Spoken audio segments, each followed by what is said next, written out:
एक समय महेंद्राचल पर्वत पर हिरण्यकश्यप ने ब्रह्मा जी की घोर तपस्या करी। ओम ब्रह्मदेवाय नमः। ओम ब्रह्मदेवाय नमः। ओम ब्रह्मदेवाय नमः। हिरण्यकश्यप, मैं तुम्हारी तपस्या से अत्यंत प्रसन्न हूँ। मांगो, क्या वर मांगते हो? हे ब्रह्मदेव, आप मुझे अमर होने का वरदान दीजिए। नहीं, कदापि नहीं। मैं ये वरदान तुम्हें नहीं दे सकता। इसके अलावा तुम जो चाहो मुझसे मांग लो। तो फिर ब्रह्मदेव, आप मुझे ऐसा वरदान दीजिए कि ना मैं दिन में मरूं, ना रात में, ना घर पर मरूं, ना बाहर, ना अस्त्र से मरूं, ना शस्त्र से, ना मुझे कोई मनुष्य मार पाए, ना ही कोई जानवर। मुझे ऐसा वरदान दीजिए ब्रह्मदेव, ऐसा वरदान दीजिए।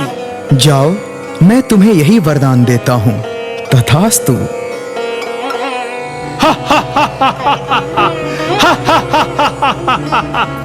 और उनसे वरदान प्राप्त करके उसने तीनों लोकों पर विजय प्राप्त कर ली। तब देवताओं ने उसकी पत्नी को बंदी बना लिया। नारद मुनि हिरण्यकश्यप की पत्नी को छुड़ाकर अपने साथ अपने आश्रम में ले आए। नारायण नारायण। बेटी, जब तक तुम्हारा पति हिरण्यकश्यप नहीं लौटता है, तब तक तुम इस आश्रम में आराम से रहो। वह उनके आश्रम में रहने लगी और नारद मुनि से विष्णु स्तुति सुनने लगी, जिसका प्रभाव उसकी गर्भ में पल रहे शिशु पर पड़ा। समय के साथ उसने एक सुंदर पुत्र को जन्म दिया, जिसका नाम प्रहलाद रखा गया। हिरण्यकश्यप अपने पुत्र प्रहलाद को वापस अपने साथ अपने महल में ले आया। उसने सारी प्रजा को आदेश दिया कि कोई भी नगरवासी भगवान की भक्ति नहीं करेगा, सब मिलकर हिरण्यकश्यप की पूजा करेंगे। परंतु उसका पुत्र प्रहलाद हर समय विष्णु जी की भक्ति करता रहता, श्री हरि का नाम जपता रहता था। ये बात हिरण्यकश्यप को बिल्कुल अच्छी नहीं लगती थी। ये शत्रु प्रेमी मेरा पुत्र नहीं हो सकता।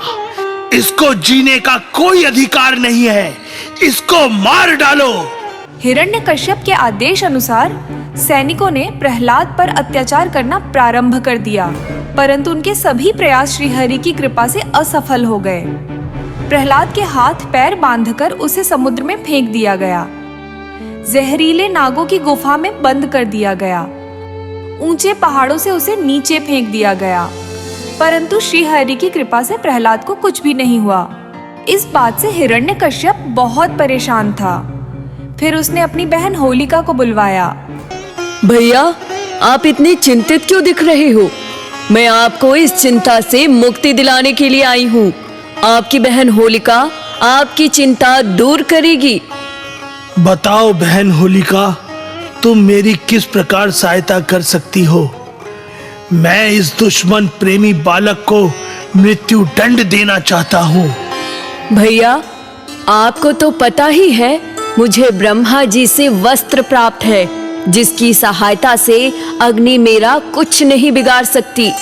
तो आप किसी बड़ी जगह पर एक चिता का प्रबंध करिए और उस चिता पर मैं प्रहलाद को अपनी गोद में लेकर बैठ जाऊंगी। अग्नि में वो जल के राख हो जाएगा और मैं इस वस्त्र की सहायता से अग्नि से बाहर आ जाऊंगी।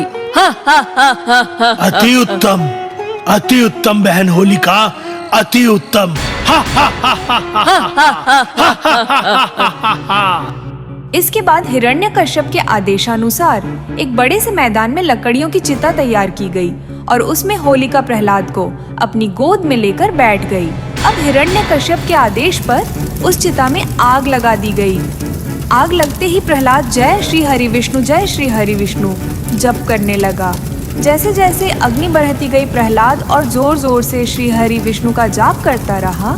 देखते ही देखते होलिका उस अग्नि में जलकर भस्म हो गई और प्रहलाद उस अग्नि से सकुशल वापस आ गया। दुष्ट बालक, आज तेरी वजह से मेरी बहन का वरदान विफल हुआ है। वो इस अग्नि में जलकर भस्म हो गई। मैं तुझे आज स्वयं मारूंगा, अपने हाथों से मारूंगा। देखता हूँ तेरा विष्णु तुझे कैसे बचाता है। हाँ? तब हिरण्यकश्यप के महल में एक खंबे से नरसिंह अवतार लेकर संध्या काल में भगवान श्री हरि प्रकट हुए और उन्होंने हिरण्यकश्यप को अपनी गोद में रखकर अपने नाखूनों से उसका पेट चीर कर उसका वध कर दिया। उस दिन से बुराई पर अच्छाई की जीत का त्योहार होलिका दहन का त्योहार मनाया जाने लगा।